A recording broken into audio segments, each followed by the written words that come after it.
In a pleasant springtime, four gentlemen were riding on horseback along a rural path. These gentlemen happened to be lawyers, heading to the neighboring town for a court session. Recent rainfall had left the ground soft and the surroundings dripping with moisture. The four riders moved cautiously in single file due to the narrow path, flanked by deep mud on either side. They advanced leisurely, engaging in conversation, laughter, and a joyful spirit. As they traversed a grove of petite trees, a commotion above their heads and faint chirping in the damp grass caught their attention. Flap, flap, flap, emanated from the leafy boughs overhead. Peep, peep, peep, echoed from the saturated grass. "What's going on here?" inquired the first lawyer, going by the name of Velocity. "Oh, it's merely a pair of aging robins," remarked the second lawyer, named Rockwell.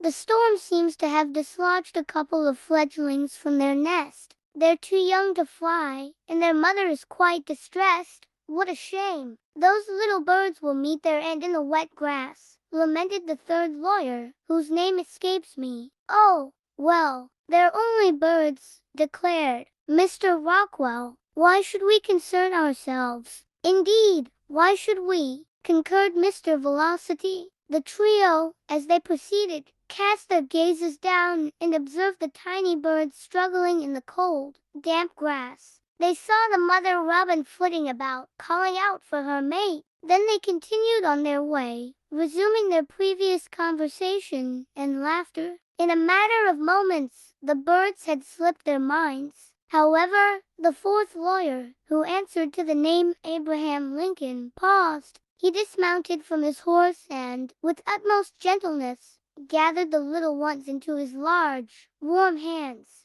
The fledglings didn't appear frightened. They chirped softly, almost as if they understood they were in safe hands. "Fear not, little ones," whispered Mr. Lincoln. "I'll return you to your snug nest." Then he gazed upward in search of the nest from which they had tumbled. It was situated high, far beyond his reach. But Mr. Lincoln was no stranger to climbing. His boyhood was filled with tree climbing exploits. One by one, he delicately placed the birds back into their cozy abode. Two other fledglings remained, untouched by the mishap, and all snuggled together contentedly. Soon, the three lawyers who had ridden ahead halted at a spring to give their horses a drink. "Where's Lincoln?" one of them inquired. They were taken aback to discover his absence. "Remember those birds?" mused Mr. Velocity. "It's likely he stayed behind to care for them." In a matter of minutes, Mr. Lincoln rejoined them,